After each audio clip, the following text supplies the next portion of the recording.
اور اے پیغمبر تم سے پہلے ہم نے بہت سے قوموں کے پاس پیغمبر بھیجے، پھر ہم نے ان کی نافرمانی کی بنا پر انہیں سختیوں اور تکلیفوں میں گرفتار کیا تاکہ وہ جس و نیاز کا شیوا اختیار کر سکے۔ پھر ایسا کیوں نہ ہوا کہ جب ان کے پاس ہماری طرف سے سختی آئی تھی اس وقت وہ عاجزی کا رویہ اختیار کرتے، بلکہ ان کے دل تو اور سخت ہو گئے، اور جو کچھ وہ کر رہے تھے شیطان نے انہیں یہ سجھایا کہ وہی بڑے شاندار کام ہے۔ پھر انہیں جو نصیحت کی گئی تھی جب وہ اسے بھلا بیٹھے تو ہم نے ان پر ہر نعمت کے دروازے کھول دیے، یہاں تک کہ جو نعمت انہیں دی گئی تھی جب وہ ان پر اترانے لگے تو ہم نے اچانک ان کو آ پکڑا، جس کا نتیجہ یہ ہوا کہ وہ بالکل مایوس ہو کر رہ گئے۔ اس طرح جن لوگوں نے ظلم کیا تھا ان کی جڑ کاٹ کر رکھ دی گئی، اور تمام تعریفیں اللہ کی ہے جو تمام جہانوں کا پروردگار ہے۔ اے پیغمبر ان سے کہو ذرا مجھے بتاؤ کہ اگر اللہ تمہاری سننے کی طاقت اور تمہاری آنکھیں تم سے چھین لے اور تمہارے دلوں پر مہر لگا دے تو اللہ کے سوا کون سا معبود ہے جو یہ چیز تمہیں لا کر دے دے۔ دیکھو ہم کیسے کیسے مختلف طریقوں سے دلیلیں بیان کرتے ہیں، پھر بھی یہ لوگ منہ پھیر لیتے ہیں۔ کہو ذرا یہ بتاؤ کہ اگر اللہ کا عذاب تمہارے پاس اچانک آئے یا اعلان کر کے، دونوں صورتوں میں کیا ظالموں کے سوا کسی اور کو ہلاک کیا جائے گا؟ ہم پیغمبروں کو اسی لیے تو بھیجتے ہیں کہ وہ نیکیوں پر خوشخبری سنائیں اور نافرمانی پر اللہ کے عذاب سے ڈرائے۔ چنانچہ جو لوگ ایمان لے آئے اور اپنی اصلاح کر لی ان کو نہ کوئی خوف ہوگا اور نہ وہ غمگین ہوں گے، اور جن لوگوں نے ہماری آیتوں کو جھٹلایا ان کو عذاب پہنچ کر رہے گا کیونکہ وہ نافرمانی کے عادی تھے۔ اے پیغمبر ان سے کہو میں تم سے یہ نہیں کہتا کہ میرے پاس اللہ کے خزانے ہیں، اور نہ میں غیب کا پورا علم رکھتا ہوں، اور نہ میں تم سے یہ کہتا ہوں کہ میں فرشتہ ہوں، میں تو صرف اس وحی کی ابتدا کرتا ہوں جو مجھ پر نازل کی جاتی ہے۔ کہو کہ کیا ایک اندھا اور دوسرا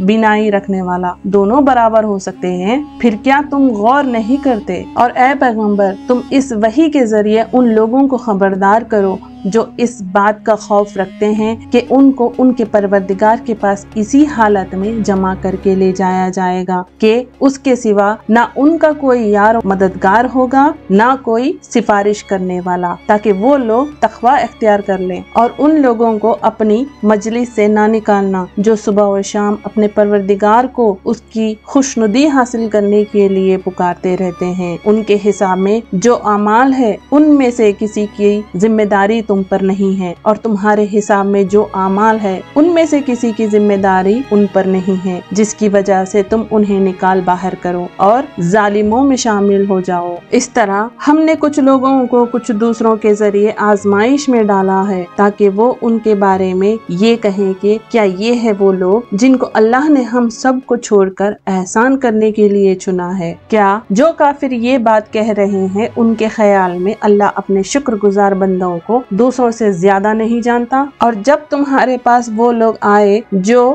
ہماری آیتوں پر ایمان رکھتے ہیں تو ان سے کہو سلامتی ہو تم پر، تمہارے پروردگار نے اپنے اوپر رحمت کا یہ معاملہ کرنا لازم کر لیا ہے کہ اگر تم میں سے کوئی نادانی سے کوئی برا کام کر بیٹھے پھر اس کے بعد توبہ کر لے اور اپنی اصلاح کر لے تو اللہ بہت بخشنے والا بڑا مہربان ہے۔ اور ہم اس طرح نشانیاں تفصیل کے ساتھ بیان کرتے ہیں تاکہ سیدھے راستے بھی واضح ہو جائے اور تاکہ مجرموں کا راستہ بھی کھل کر سامنے آ جائے۔ اے پیغمبر ان سے کہو کہ تم اللہ کے سوا جن جھوٹے خداؤں کو پکارتے ہو مجھے ان کی عبادت کرنے سے منع کیا گیا ہے۔ کہو کہ میں تمہاری خواہشات کے پیچھے نہیں چل سکتا، اگر میں ایسا کروں گا تو گمراہ ہوں گا اور میرا شمار ہدایت یافتہ لوگوں میں نہیں ہوں گی۔ کہو کہ مجھے اپنے پروردگار کی طرف سے ایک روشن دلیل مل چکی ہے جس پر میں قائم ہوں اور تم نے اسے جھٹلا دیا ہے۔ جس چیز کے جلدی آنے کا تم